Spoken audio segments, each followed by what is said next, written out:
Hello बच्चों, आप सभी का स्वागत है हमारे NHP कंपटीशन क्लासेस में। जैसा कि हमने यूरोप को स्टार्ट कर दिया था और यूरोप में हमारे 2 लेक्चर कंप्लीट हो गए। आज हम तीसरा लेक्चर यूरोप का स्टार्ट करने जा रहे हैं और वर्ल्ड मैप का 22वां है और यूरोप का आपका यूरोप कॉन्टिनेंट का तीसरा लेक्चर है। जैसे कि हम लोग कुछ इंपॉर्टेंट क्वेश्चन वगैरह पढ़ चुके हैं, उनको आपने नोट भी किया होगा। करना चाहिए आपको, जब इतना मेहनत लगती है क्लास को बनाने में, आप अगर नोट नहीं करेंगे तो आगे सिलेक्शन आप कैसे लेंगे। तो आपकी जो तैयारी है वो जवाब देगी। आप समझ में आ रहा है कि नहीं आ रहा? तैयारी आपकी जितनी अच्छी होगी वही ज़्यादा बेटर है। समझ में आया? आगे चलिए, आगे स्टार्ट करते हैं। आपका यूरोप ही आज से तीसरा लेक्चर यूरोप का है। तो स्टार्ट करने से पहले हम लोग थोड़ा सा रिवीजन करेंगे। तो हम लोग क्या क्या पढ़ चुके हैं यहाँ पर आपको पता होना चाहिए। जो अभी फ्रेश ईयर बच्चे हैं, जो न्यू बच्चे हैं, वो प्रीवियस वीडियो को ज़रूर देखें, क्योंकि 20 से क्लास लेंगे तो समझ में नहीं आएगा। तो आप शुरू से क्लास को पकड़िए और देखिए उसको ध्यान से। तो हमने आपको बताया था यूरोप हम पढ़ रहे थे। यूरोप में हमने लगभग, यूरोप से पहले हमने एशिया को, यहाँ से एशिया हम लोगों ने ख़त्म किया था। एशिया पढ़ लिया था। एशिया के बाद फिर रूस को भी पढ़ा था हमने, मंगोलिया वगैरह, ये सब, जापान और ये सब पढ़ लिया था हमने। ठीक है, तो सार्क में कितने देश थे उसके बाद वगैरह। और आपका फिर ये मिडिल ईस्ट एशिया पढ़ा था हमने, मिडिल ईस्ट एशिया पढ़ा था। ठीक है, Asia, Middle East Asia, SAARC और आसियान वगैरह हमने सब पढ़े थे। तो आप लोग फटाफट से कमेंट बॉक्स में आंसर बताइए कि आसियान में कितने देश हैं और अभी नया देश कौन सा इसका सदस्य बना है। सार्क में कितने देश हैं और उसके बाद इसका हेडक्वार्टर किधर है, आसियान का हेडक्वार्टर किधर है, मिडिल ईस्ट एशिया में कितने देश हैं, समझ में आ रहा है, सेंट्रल एशिया में कितने देश हैं। ये सारी चीज़ें आप लोग कमेंट बॉक्स में बताइए अभी के जस्ट अभी समझ में आया कि नहीं आया? अब देखिए फटाफट से, हमने स्टार्ट किया था यूरोप को। किसको स्टार्ट किया था? ये यूरोप। समझ में आ रहा है? ये यूरोप है। क्या है ये यूरोप है। अब यूरोप में हम लोगों ने एक वो पढ़ा था, किसका क्या नाम, पर्वत का। तो वो था आपका नॉर्वे में और स्वीडन में और फिनलैंड में। तो उसका नाम क्या था? स्कैंडिनेवियाई पर्वत। और स्कैंडिनेवियाई देश में कितने देश? तो हमने बताया था नॉर्वे, स्वीडन, फिनलैंड, डेनमार्क। 3 देश थे आपके, नॉर्वे, स्वीडन, फिनलैंड। लेट से कर देते हैं, नॉर्वे, स्वीडन, फिनलैंड और डेनमार्क। 4 देश थे आपके स्कैंडिनेवियाई कंट्री। बात समझ में आई कि नहीं आई? स्कैंडिनेवियाई कंट्री क्यों कहते हैं? क्योंकि यहाँ पर आपका स्कैंडिनेवियाई पर्वत स्थित है। समझ में आया कि नहीं है? उसके बाद हमने यहाँ पर पढ़ा था आपका बाल्टिक देश। ये बाल्टिक सागर है, बाल्टिक देश। बाल्टिक सागर से आपकी कितने देश की सीमा लगती है? लगती तो ज़्यादा की है, लेकिन 3 आपके प्रॉपर लगते हैं पूरे, जिनका नाम है एस्टोनिया, लाटविया और लिथुआनिया। बात समझ में आई कि नहीं? ये तीनों देश किसके हिस्से हैं? USSR के हिस्से थे। 1991 में जब USSR का विघटन हुआ तो ये उससे अलग हो गए। बात समझ में आई कि नहीं आई? और आपका जो सेंट्रल एशिया था, ये भी USSR का संगठन था, ये भी अलग हो गया। आपका सेंट्रल एशिया में 5 देश हमने बताया था, KKTTU, Kazakhstan, Kyrgyzstan, Tajikistan, Turkmenistan, Uzbekistan. ठीक है, 5 देश थे। बस बात समझ में आई कि नहीं आई?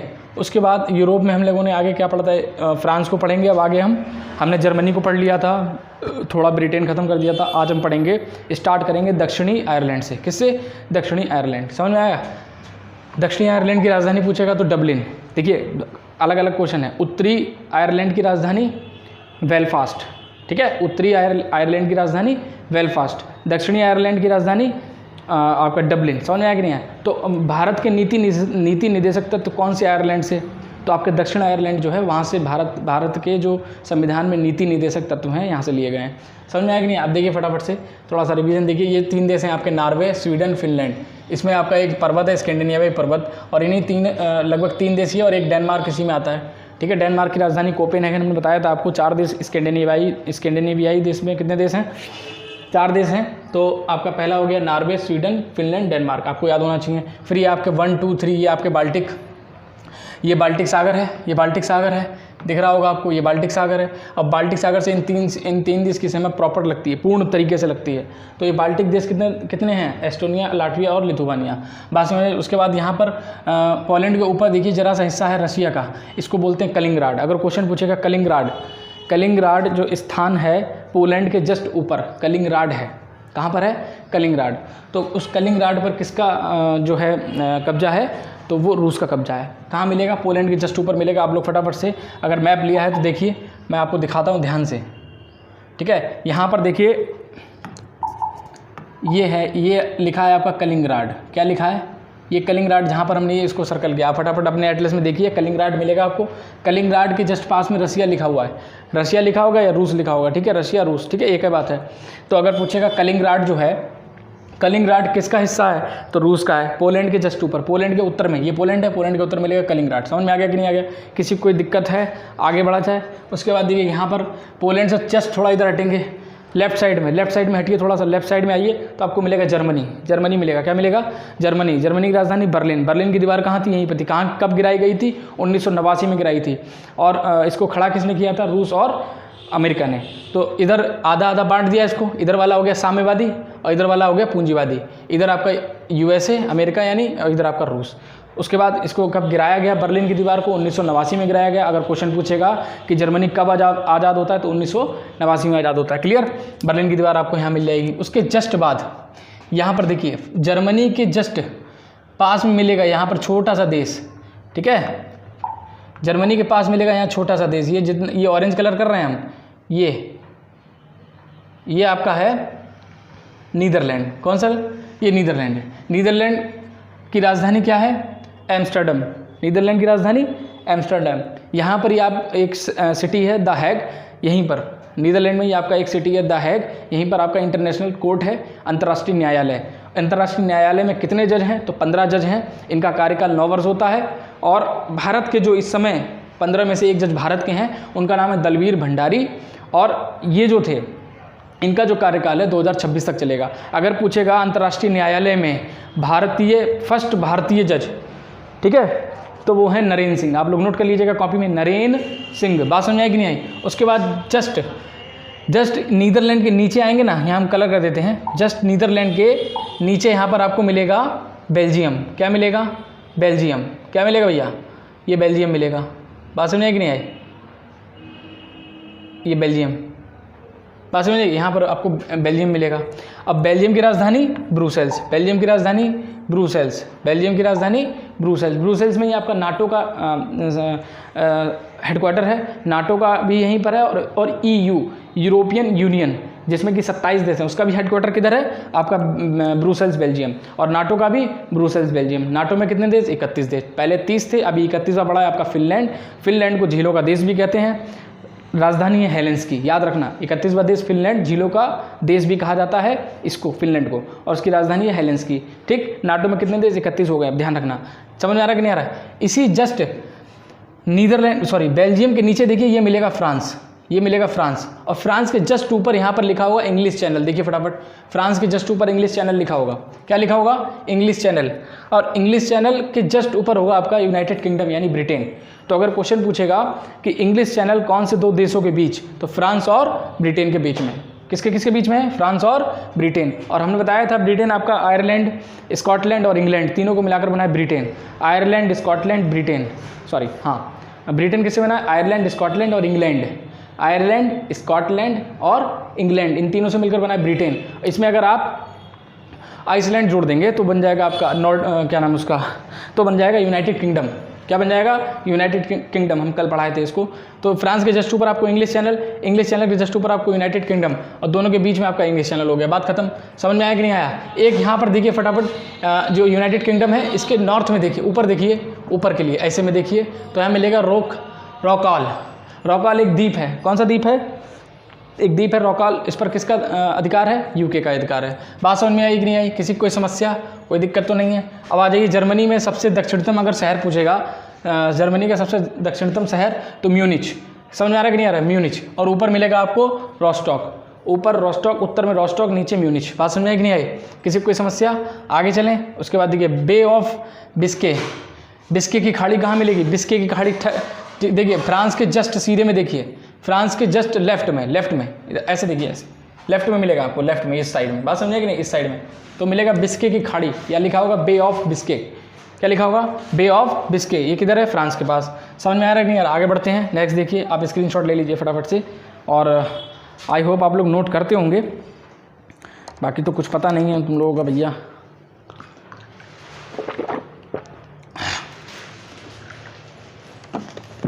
समझ में आ रहा है कि नहीं आ रहा है?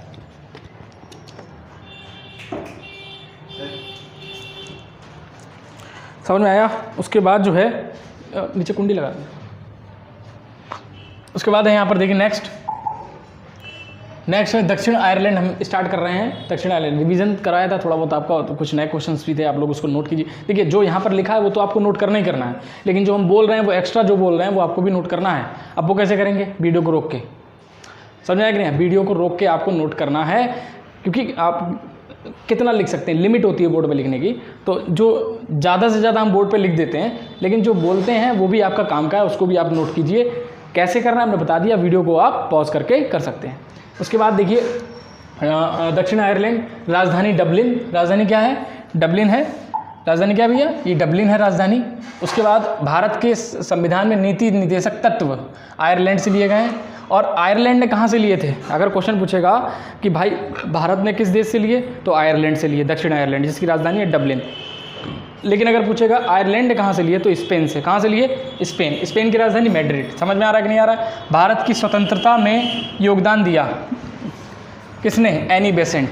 जो एनी बेसेंट थी आपकी, एनी बेसेंट आयरलैंड की ही थी, और भारत की स्वतंत्रता में इन्होंने योगदान दिया था। समझ में आ रहा है कि नहीं आ रहा है? उसके बाद है यूरोप का सबसे बड़ा द्वीप। अगर पूछेगा यूरोप का सबसे बड़ा द्वीप, तो ब्रिटेन।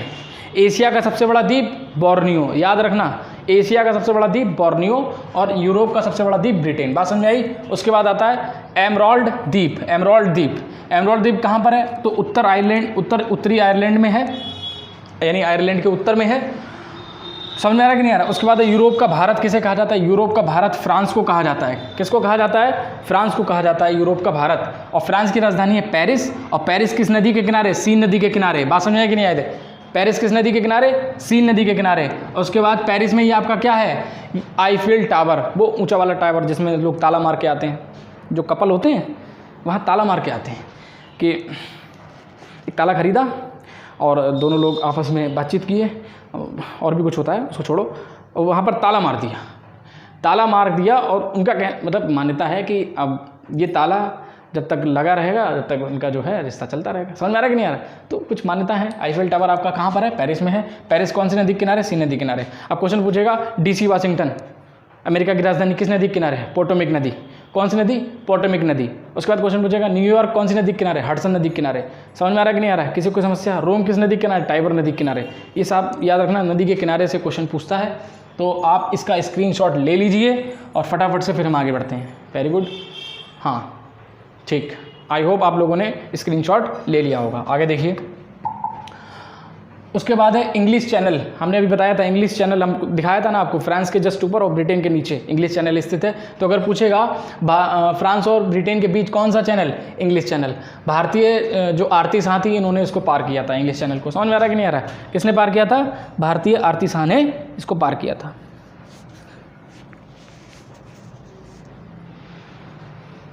उसके बाद देखिए यहाँ पर फ्रांस का नारमंडी जो स्थल है, नारमंडी स्थल सेकेंड वर्ल्ड वॉर के लिए फेमस है। यहाँ पर भीषण लड़ाई हुई थी वर्ल्ड वॉर को, जब वर्ल्ड वॉर हुआ था सबसे ज़्यादा भीषण लड़ाई आपका नारमंडी, फ्रांस के जो फ्रांस में स्थित है नारमंडी स्थल, यहाँ पर हुई थी। बिस्के की खाड़ी में अभी आपको दिखाई थी, वहाँ पर बिस्के की खाड़ी फ्रांस के पश्चिम में स्थित, हमने दिखाया था पश्चिम में है। और यहीं की जो एक शराब है वो फेमस है, ठीक है। अब देखिए आप लोग की मन की बात आ गई, जितने भी लड़के हैं सबकी मन की बात, शैम्पेन शराब बहुत महंगी शराब है, फ्रांस की है, और फ्रांस की सबसे बेस्ट में बेस्ट शराब यही है। समझ में आ रहा कि नहीं आ रहा? उसके बाद अब आ जाइए इधर, शैम्पेन जनजाति अगर पूछेगा, देखिए शैम्पेन शराब पूछेगा तो फ्रांस, लेकिन अगर पूछेगा शैम्पेन जनजाति तो अंडमान निकोबार। भारत के कौन से द्वीप पर? तो अंडमान निकोबार द्वीप पर। समझ में आया कि नहीं है? शैम्पेन जनजाति। उसके बाद फ्रांस का टुलूज शहर काय के लिए फेमस है? तो फ्रांस का टुलूज शहर, जो हवाई जहाज़ बनते हैं ना यहीं पर बनते हैं, जितने भी हवाई जहाज ज़्यादा से ज़्यादा जो हवाई जहाज़ हैं, जैसे फ्रांस का जो राफेल है, राफेल को भी यहीं पर बनाया गया। राफेल जो भारत ने ख़रीदा है, फ्रांस से ख़रीदा है, ठीक है। तो आपका ये भी यहीं पर बना है हवाई जहाज़। टुलूज शहर, टुलूज याद रखना, टुलूज शहर। अब उसके बाद है कोरसिको द्वीप फ्रांस का है और फ्रांस के उत्तर में स्थित है। समझ में आया कि नहीं आया? आप फटाफट स्क्रीनशॉट लीजिए इसका, वेरी गुड। इसका भी नहीं लिए थे शायद आप लोग, स्क्रीनशॉट ले लीजिए, वेरी गुड। उसके बाद देखिए नेक्स्ट है आपका इंटरपोल का हेडक्वार्टर। इंटरपोल मतलब जो विश्व का पुलिस दरबार कहते हैं इसको, विश्व का पुलिस दरबार, समझ, या विश्व का पुलिस स्टेशन बोल देते हैं। तो इंटरपोल का हेडक्वार्टर लियोन में है। कहाँ है? फ्रांस में। समझ में आ रहा है कि नहीं आ रहा? अब आता है स्पेन को देखते हैं। स्पेन और फ्रांस की सीमा पर स्पेन और फ्रांस की सीमा पर प्रेनीज पर्वत है, प्रेनीज पर्वत जो कि 3404 मीटर ऊंचाई है उसकी। और यहीं पर इसी प्रेनीज पर्वत पर कौन सा देश है? एंडोरा। कौन सा देश है? एंडोरा। प्रेनीज पर्वत पर स्थित कौन सा देश? प्रेनीज पर्वत पर स्थित कौन सा देश? एंडोरा। बात समझ में आई कि नहीं आई? एंडोरा। क्लियर हुआ? उसके बाद है कैटालोनिया। ये कैटालोनिया लिखा है। कैटालोनिया स्पेन से अलग होने की डिमांड कर रहा है। ठीक है, तो अगर पूछेगा निम्न में से कौन सा शहर या स्थल या क्षेत्र स्पेन से अलग होने की डिमांड कर रहा है, तो आप बताना कैटालोनिया जो है डिमांड कर रहा है। स्पेन का सबसे फेमस खेल कौन सा है? तो बुल फाइट। आपने देखा होगा, वो इस टाइप का रेड कपड़ा लेता है आदमी और उसको सांड को दिखाता है, और जैसे ही वो आता है उसको हटा लेता है, फिर ऐसे दिखाता है हटा लेता है। तो समझ में आ रहा है कि नहीं आ रहा है? तो वो आपका यहाँ का फेमस है। उसके बाद मेरिनो भेड़। यहाँ पर एक भेड़ है, इसका नाम है मेरिनो भेड़। कौन? मेरिनो भेड़। मेरिनो भेड़ कहाँ की है? स्पेन की है। इसकी ऊन से बहुत ही उम्दा टाइप का, मतलब बहुत अच्छा जो है आपका एक कंबल बनता है स्पेन में। समझ में आया कि नहीं है? तो आप इसका स्क्रीनशॉट ले लीजिए फटाफट। मेरिनो भेड़ कहाँ की है? तो ये आपका स्पेन की है। और बुल फाइट कहाँ का है? तो आपका स्पेन का है। कैटालोनिया क्या कर रहा है? डिमांड कर रहा है स्पेन से अलग होने की। स्पेन और फ्रांस की सीमा पर प्रेनीज पर्वत है जिस पर एंडोरा देश स्थित है। समझ में आ रहा है कि नहीं आ रहा है? आगे देखते हैं नेक्स्ट। उसके बाद है जिब्राल्टर जलसंधि। जिब्राल्टर जलसंधि पर जो है ब्रिटेन ने कब्जा कर रखा है, ठीक है, लेकिन है स्पेन के पास। ठीक है, जिब्राल्टर जलसंधि पर किसका कब्जा है? तो ब्रिटेन का कब्जा है। स्पेन के दक्षिण में स्थित है। ठीक है, स्पेन है, स्पेन के दक्षिण में आपका जिब्राल्टर जलसंधि है और उस पर कब्जा किसका? ब्रिटेन का है। क्या करती है? भूमध्य सागर को अटलांटिक महासागर से जोड़ती है। भूमध्य सागर को अटलांटिक महासागर से जोड़ती है। अब बात आती है भूमध्य सागर। भूमध्य सागर से क्वेश्चन क्या बन सकता है? तो भूमध्य सागर का प्रकाश स्तंभ किसे कहा जाता है? स्ट्राम्बोली ज्वालामुखी। स्ट्राम्बोली ज्वालामुखी। भूमध्य सागर का प्रकाश स्तंभ स्ट्राम्बोली ज्वालामुखी। बात समझ में आई कि नहीं आई? किसी को कोई समस्या? क्वेश्चन कहीं से भी बन सकता है। अब जैसे मान के चलिए जिब्राल्टर जलसंधि पूछ लिया आपसे। जिब्राल्टर जलसंधि किस किस को जोड़ती है? तो भूमध्य सागर को अटलांटिक महासागर से। अगर क्वेश्चन पूछ लेगा इस पर कब्जा किसका है, तो आपको पता होना चाहिए ब्रिटेन का है कहाँ पर? स्पेन के दक्षिण में स्थित है। आपको सब पता होना चाहिए। उसके बाद यहाँ पर अगर भूमध्य सागर का स्तंभ पूछ लेगा, क्वेश्चन कुछ भी हो सकता है। भूमध्य सागर का प्रकाश स्तंभ स्ट्राम्बोली ज्वालामुखी। उसके बाद अटलांटिक महासागर, इसे हम अंध महासागर के नाम से भी जानते हैं। समझ में आया कि नहीं आया? जो आपका अटलांटिक महासागर है इसको हम अंध महासागर के नाम से जानते हैं। अब आप फटाफट से कमेंट बॉक्स में बताइए अर्ध महासागर।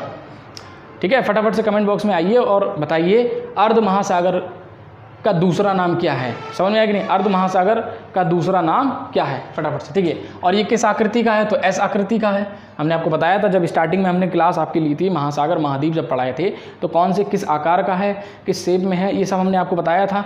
और कौन सबसे बड़ा है, कौन सबसे छोटा है, ये आप प्रीवियस वीडियो देखिए हमारी और आपको सारा क्लियर हो जाएगा। और अगर कोई नया बच्चा है, ठीक है, तो वो क्या करे? सबसे पहले तो वो शुरू से क्लास को देखे। ज़्यादा बड़े लेक्चर नहीं है, 18-18, 20-20 मिनट के लेक्चर हैं। ज़्यादा से ज़्यादा मैक्सिमम 25 मिनट जाएगा, इससे ज़्यादा नहीं जाएगा। आप उसको देखिए और नोट कीजिए, और कोई समस्या हो तो हमें कमेंट करके बताइए, या मेरा कॉन्टैक्ट नंबर तो खैर नहीं दिया है, बाकी आप कमेंट कर सकते हैं। अगर कमेंट आप करेंगे तो हम आपको कॉल कर लेंगे, कोई दिक्कत वाली बात नहीं है। ठीक है, अब देखिए फटाफट से। उसके बाद इंपॉर्टेंट फैक्ट क्या है? तो भारत के संविधान में मूल दस्तावेज को अलंकृत करने का कार्य, तो जो आपका भारत का संविधान है इसके मूल दस्तावेज को अलंकृत करने का कार्य किसको दिया गया? नंदलाल बोस। याद रखना इनका नाम भी, नंदलाल बोस। तो आज जो है क्लास इतना ही रहेगा, और बाकी आप लोग अच्छे से पढ़ रहे हैं। आई होप आप लोग, आशा करता हूँ कि अच्छे से पढ़ रहे होंगे। और होता ये है कि हम लोग स्ट्रेस ले लेते कि यार ये हमसे होगा नहीं, या कुछ थोड़ा बहुत डीमोटिवेट भी होते हैं। तो डीमोटिवेट नहीं होना है। आप क्या करें? सबसे पहले तो आप अपना एक टाइम टेबल बनाएं और टाइम टेबल के हिसाब से ही पढ़ें। ये नहीं पूरा दिन पढ़ ही रहें। अरे थोड़ा बहुत दिमाग को रेस्ट भी होना चाहिए ना। आप 1 घंटा 2 घंटा गेम खेल सकते हैं, इंडोर हो चाहे आउटडोर हो, कोई सा भी गेम खेलिए। बाहर जाके खेलिए, घर में खेलिए। घर में खेलने तो इंडोर, बाहर खेलने तो आउटडोर। तो वो आपके ऊपर डिपेंड करता है आपको क्या अच्छा लगता है। आप थोड़ा खेलिए भी, इंटरटेनमेंट भी कीजिए। अब बहुत से सर कहते हैं कि नहीं आप इंस्टाग्राम, फेसबुक ये सब यूज़ कर बंद कर दो। आप अपने ऊपर, अगर आपको थोड़ा सा भी वो है, कंट्रोल है, ठीक है। होता क्या है कि बच्चा पूरा दिन इंस्टाग्राम ही चला रहा है, तो कंट्रोल नहीं, कंट्रोल आपको रखना है। समझ रहे हैं? आप थोड़ा सा टाइम लीजिए, 5-10 मिनट, 1 घंटा निकालिए। अगर आपको ज़्यादा उसकी लत लगी हुई है तो 1 घंटा निकालिए, 1 घंटा देखिए, 1 घंटे के बाद मत देखिए। जब तक आप कंट्रोलिंग नहीं होगी आपके अपने ऊपर, खुद के ऊपर सेल्फ कंट्रोलिंग, तब तक कुछ नहीं हो सकता। तो आप क्या करिए, टाइम टेबल बनाइए, उसको लगभग 8 घंटे नहीं तो हम करें 6 घंटे पढ़िए, लेकिन 6 घंटे सिर्फ पढ़ना है और कुछ नहीं करना। समझ में आया कि नहीं? समझ में आ रहा है कि नहीं आ रहा है? तो आप जब 6 घंटा पढ़ेंगे तो हमें नहीं लगता आपका सिलेक्शन रह जाएगा कहीं। 6 घंटा बहुत होता है। आप नॉर्मली अगर मेहनत से पढ़ रहे हैं तो 6-7 घंटे बहुत हैं। और 6-7 घंटे का मतलब ये नहीं कि आप सर ने बोल दिया 6 घंटे पढ़ना है तो आप 6 घंटे ही बैठे हैं बस खाली। 6 घंटे पढ़ना है आपको, बैठना नहीं है, पढ़ना है। आउटपुट जो है आपका मायने रखता है, चाहे भले आप 1 घंटा पढ़ रहे हो। समझ में आ रहा है कि नहीं आ रहा? आप चाहे 1 घंटा पढ़ रहे हैं, लेकिन आउटपुट आपका मायने रखता है। आप 6 घंटे का आउटपुट 1 घंटे में लिया, बात खत्म हो गई, बाकी पूरा दिन मस्ती करो। तो कहने का मतलब क्या है कि आपको सिर्फ मस्ती ही नहीं करनी है, मस्ती के साथ साथ पढ़ना भी है। समझ में आया कि नहीं आया? तो आज के लिए इतना ही रखते हैं, और यूँ ही हंसते रहिए, मुस्कुराते रहिए और देखते रहिए NHB कंपटीशन क्लासेस।